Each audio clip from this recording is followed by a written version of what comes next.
Today we're going to be talking about Rockstar making updates to Grand Theft Auto Online, what we can be expecting next, actually building off of previous DLCs, and a whole lot more. So with all the way, let's not waste any more time and let's get it started.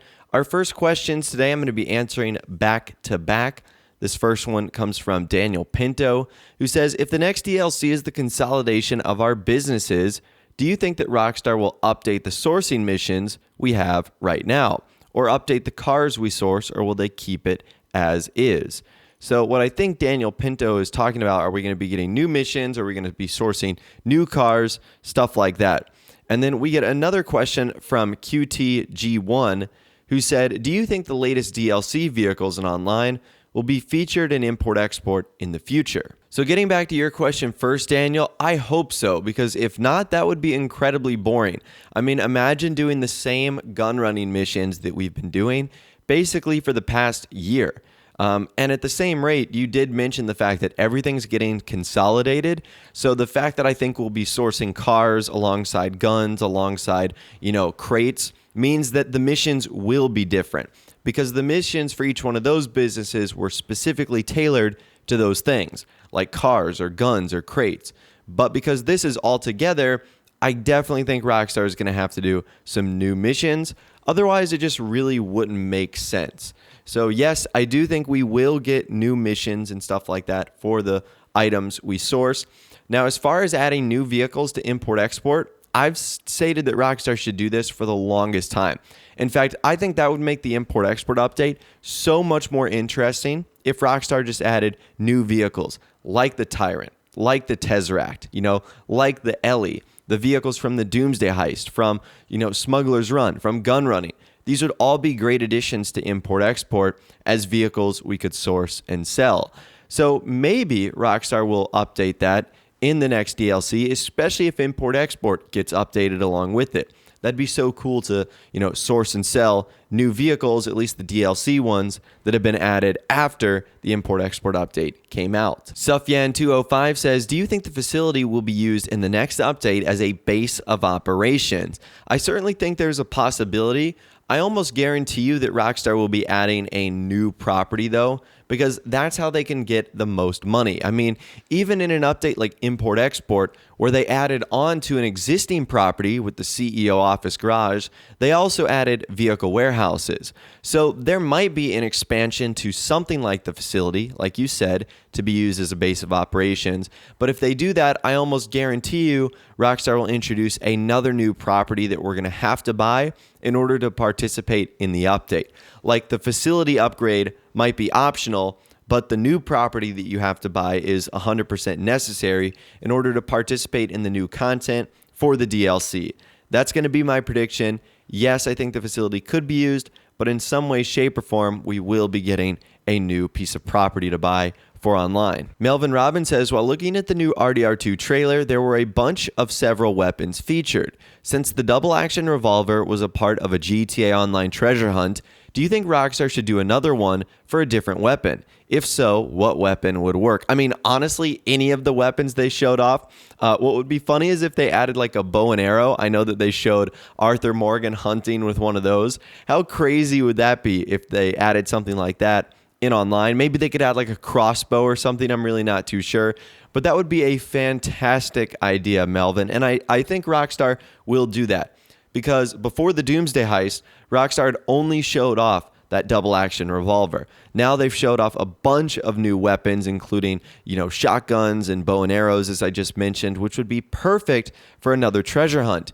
And Rockstar already knows how well and how much the community liked the treasure hunt, so doing something like that would be really perfect for them. It could be another way to hype up Red Dead Redemption 2, get people excited for the game, and also allow them to unlock something pretty awesome at the same time for Grand Theft Auto Online. So yeah, I can totally see them doing something like this. I think that would be really cool. The original RDR2 treasure hunt was a blast. So I really hope they do something like this going forward. Vinewood HD says, do you think Rockstar will allow us to buy the Lost Slam Van in the next GTA Online DLC?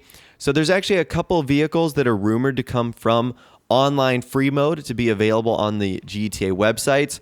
Unfortunately, the Lost Slam Van didn't seem like it was one of those vehicles, which is really unfortunate. There's a couple cars that I wish Rockstar would lighten up on. One of them would be like the Space Docker. Another one is the Lost Slam Van. Why we don't have the options to own them and store them and buy them and online. Rockstar are kind of weird like this with some versions of the vans in game 2 that have like liveries and whatnot, like specific types of the burritos.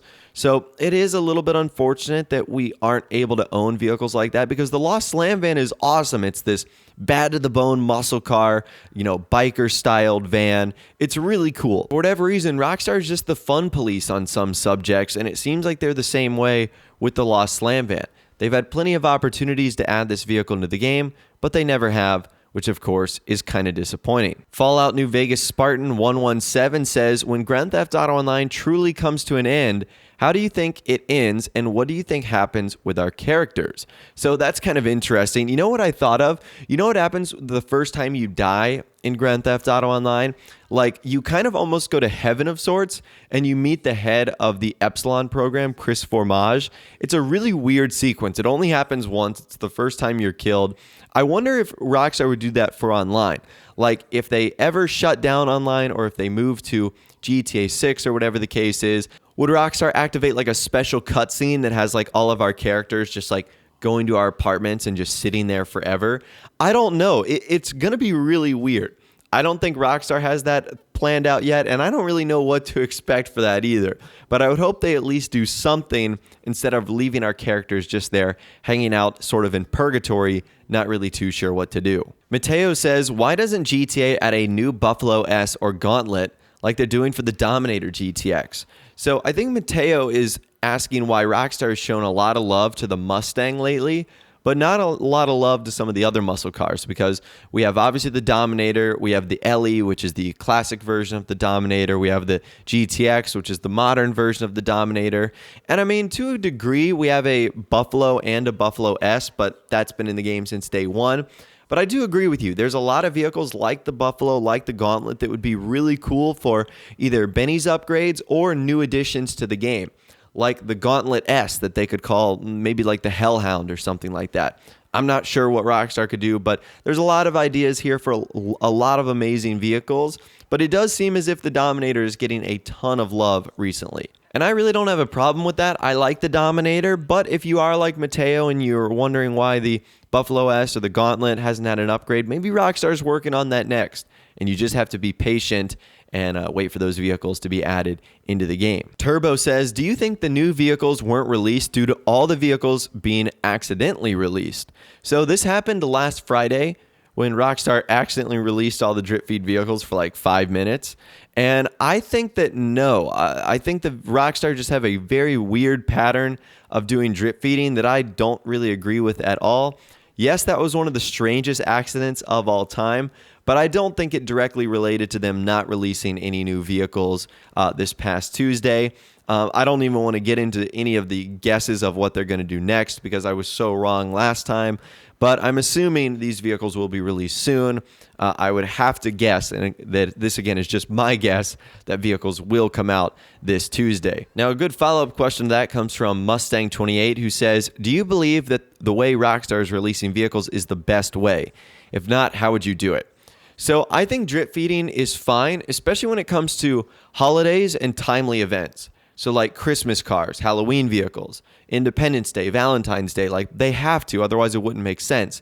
But the drip feeding where like 60 to 70% of the content is held towards a later date, I'm not such a big fan of that. I'm fine with a little bit of drip feeding, but the amount that Rockstar is doing is incredibly overboard. And I'm really not a fan of the new style of drip feed they're doing, where they seem to be skipping weeks at random, and we really can't tell when they're going to be releasing cars, but then we get 2 or 3 at once.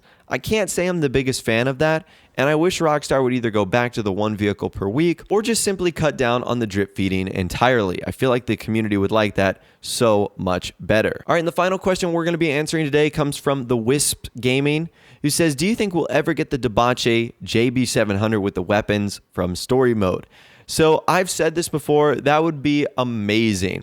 Now, I think it should get more than just the weapons, because honestly, those little pea shooters on the front wouldn't even really be able to compete with some of the weaponized vehicles we have today. But that vehicle in single player had the ability to drop spike strips. How awesome would that be if that car had a secret ability to drop spike strips? And if you didn't have bulletproof tires, your cars and your tires would get shredded. That would be an awesome feature because adding the little weapons to that wouldn't do anything. It would get overpowered by a Deluxo or something like that. But adding the little spike strip dropper, now that would be very interesting. And I'd love to see Rockstar do that in Grand Theft Auto Online with the JB700. But anyways, that right there is all the questions that I'm going to be answering in this week's Q&A video. Hopefully you guys did enjoy. As always, if you want to possibly be featured in the next one, all you got to do is go down in the description, follow me on Twitter, and just be sure to use that hashtag AskBoss, and you might find yourself featured in the next one. If you did go on to enjoy this video, though, a like rating would, of course, be awesome. And also subscribe to my YouTube channel if you are new or you like daily GTA 5 videos like this. With all the way, guys, like I said, thanks so much for watching. Take care. I'll see you guys in the next video.